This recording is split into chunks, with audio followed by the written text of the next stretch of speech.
Ladies and gentlemen, boys and girls, children of all ages, welcome back to another week of Stone Appetit. Before we get started, we want to give a shout out to our sponsor, the Fillmore Denver and Live Nation Colorado. They have a big lineup for October.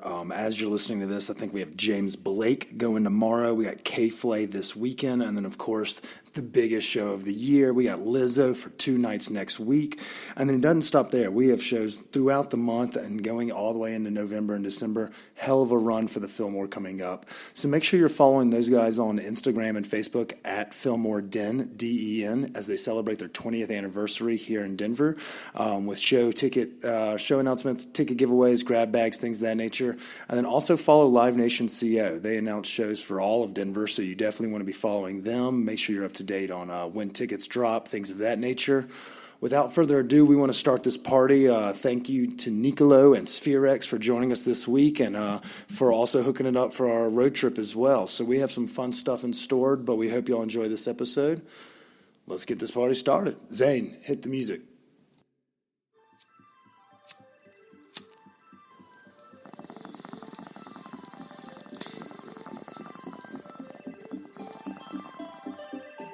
The suppression of the use of marijuana and of the forces lurking behind it are the most important jobs this department is now engaged in. In 1930, the records on marijuana in the Washington office of the Narcotics Division scarcely filled a small folder like this. Today, they fill cabinets. Welcome, ladies and gentlemen, Coloradians and everyone that's smart enough to listen from the outside. One of the most amazing plants we've ever discovered. The pot party, the trippers, the grasshoppers, the hip ones, all gathered in secrecy and flying high as a kite. Wheaties! I got Wheaties pops! All right, we'll dive into that later. Okay. All right. Welcome back, ladies and gentlemen, to another week of Stone Appetit. And if you couldn't hear, that's your host, Kip, breaking down all of the language barriers for you. To my left, as always, is Bama, a.k.a. Chris, celebrating his 25th birthday. Happy birthday, Chris. Feeling it. It was maybe a week or two ago. Coasted. And then a week ago, I went to first concert I've seen at the Mission. Yeah. So I'm doing okay. It was pretty fun, man. It's good. You're gonna make those 25s to 35s your bitch. Oh, yeah. I mean, just graduating college, fresh out. I'm ready. And that third voice you heard was our guest for this week. We are coming to you from, let's do guest first. We have Niccolo Aieta.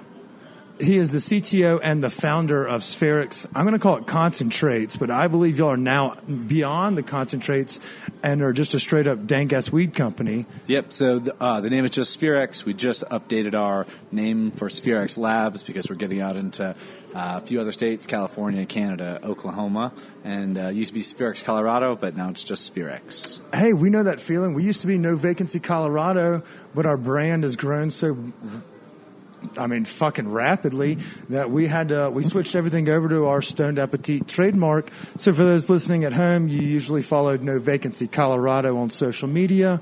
You are now following Stoned Appetit. But Spherex has done the same thing, and I didn't mean to peg you as a... Don't peg me. All right, we already got those jokes going. But I didn't mean as a concentrates guy, because not only did I think of Spherex not necessarily as like it was a regional or a locational base, but I've always thought of y'all as having fire-ass concentrates, the pens that we smoke, the ones that we've seen online. Shout out to our friends at Live Well. We do that a lot. But y'all have branched into some new, I guess, genres, and so we wanted to kind of pick your brain and ask you a little bit about it. So would you say all of your listeners out there really want to find our products at Live Well? I think Live Well should definitely carry our products. They definitely should, and we're going to dive into that. But we support everybody, Native Roots, the clinic, the random Korean gentleman that down the street from our house. I fucking love them all. If you sell herb or wine, you are in the good graces of Stoned Appetit. So shout out to our East Colfax clan. We love y'all. But before we get this party started, we do thank you for coming. Chris, I appreciate you showing up. I know you haven't had the best day coming off your hangover from your birthday, but we're coming to y'all from a brand new restaurant, one that there's a good chance y'all have not either attended yet or hit up yet, but it's from Chef Kelly Whitaker, who I think most of y'all probably know. He's been a regular guest on our podcast. You've probably seen him in Bon Appetit magazine, not to be confused with Ton d'Appetit podcast, but you've also seen him on the James Beard Award list. He has opened a new restaurant here in the Free Market called Bruto, and for those that don't know what the Free Market is, it's a free fucking market right across the street from Dairy Block. It's not that hard to spell. It's kind of like an upper class version of a shopping center boutique, and he is in fact the bar and the restaurant here. So by the time you're listening to this, they just opened last Friday, and I'm going to go quick inspiration here. The breads that they make here are fire. Chef Kelly owns Dry Storage up in Boulder. We love those guys as well. They have this sourdough. I mean, it's slap your mama good, fucks so hard. It's delicious. But he's doing everything from the onigiri that he had to now he's doing some sourdough flatbreads. And then he's going to have some everything from oysters to like salads with like fresh vegetables. So it appeases everybody. If you're a vegan, a vegetarian, if you're a meat eater, Kelly's got something for you. If you haven't tried his other restaurants like the Wolf's Tailor, it's some of the most creative eating and restaurant touring we've seen here in Denver. But enough of that nonsense. Let's get into the nitty-gritty. Niccolo, we've given you the rundown just so you could see it as a little bit of a kind gesture because you have shown that warm gesture to me. We normally don't do that. Yeah, in fact, you are probably like the second person I've shown my nudes to before I've launched them, so I feel like you're in good company. It's good. That's good. You are wearing the T-shirt. Yeah, well, the T-shirt won't be on in the picture, but we like to start every week with the same kind of question, kind of get the same vibe going. And so I'm going to let Chris take it from here while I chug this delicious fresh cocktail that you can only find here at Bruto. Go with it, Chris. All right, Nicola. Are we a transplant or a native here to Colorado? Depends on where you draw the line. I was born in California. Draw the line on where were you born? Where'd you come out of the womb? I was born in California, Stanford University, student apartments. Never went to the hospital, so I was born into higher education. I lived in Palo Alto for about 5 years and made my way down to Southern California, beautiful Claremont, California, where I lived there for a while until my sophomore year in high school, and I transferred here to Boulder, Colorado, back to Northern California for undergrad, came back here for grad school, and never left. So kind of bounced back and forth. So first off, that was the greatest segue into like sneaking Stanford in there. Like I was like, "Fuck, we got ourselves a nerd on the podcast." Harvard of the West. It's no, he was just born. Harvard. He was born in like a tub in the student dorm. Probably one of the smartest people at Stanford. Literally, the living room. I went back like, whatever, in my 20s sometimes, I knocked on the door, and it was like some Korean exchange students that didn't speak a lot of English, and I was trying to explain to them that I was born on the floor. They it was very interesting. Was it a water birth?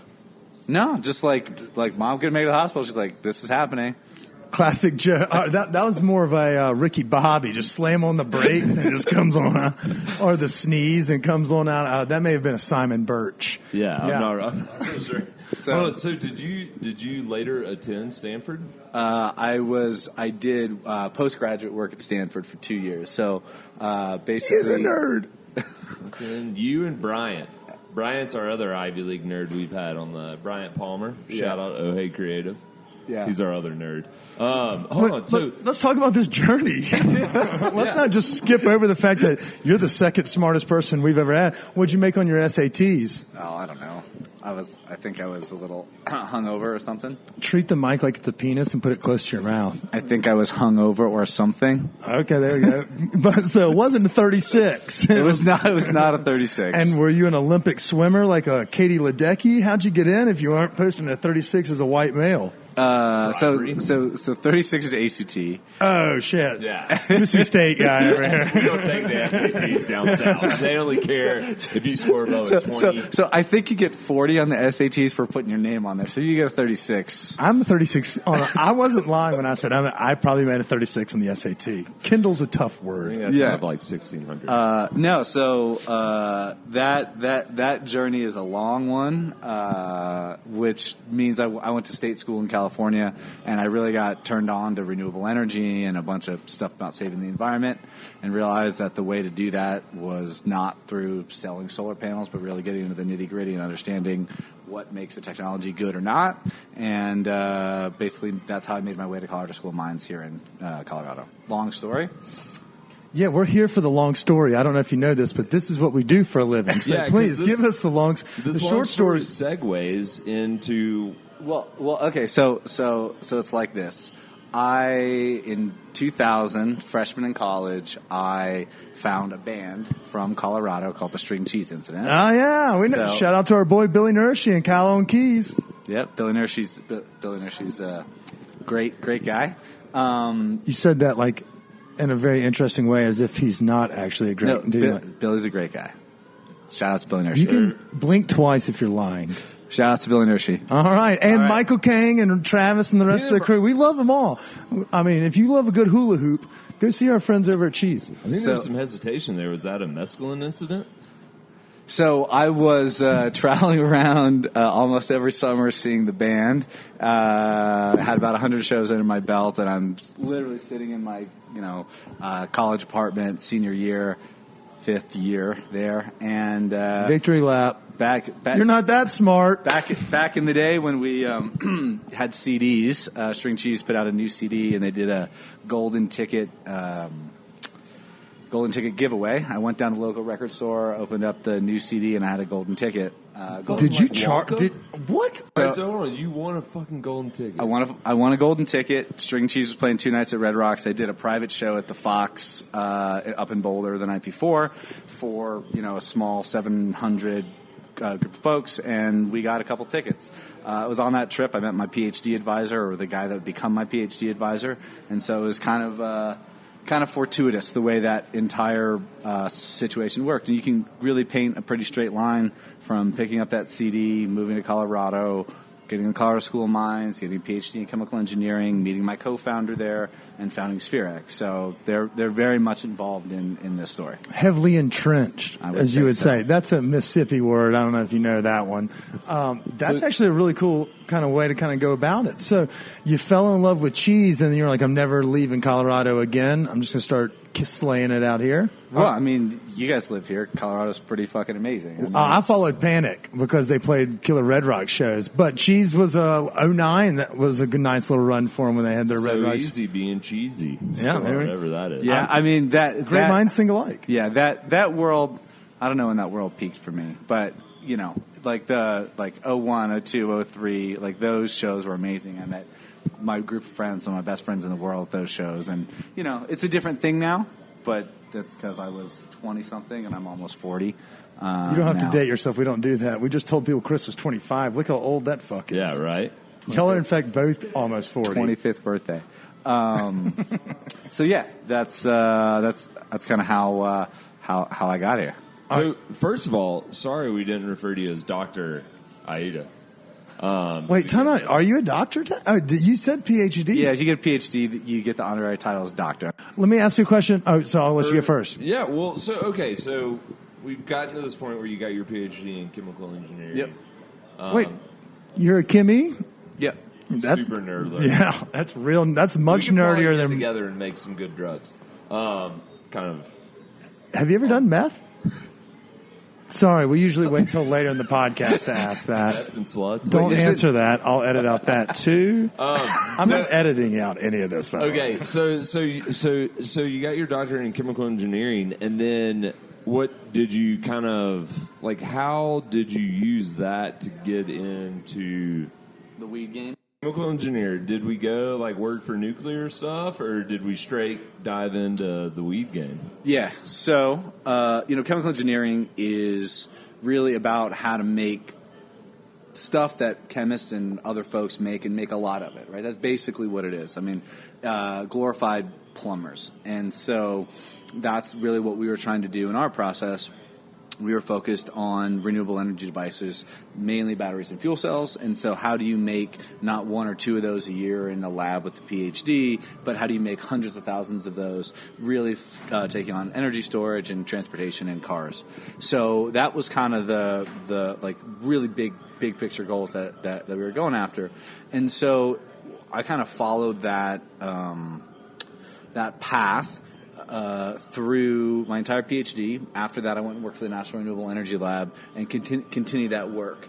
As I continued in that work, we started getting involved in more of the automation side of it. So how do you make these things bigger, faster, cheaper without humans?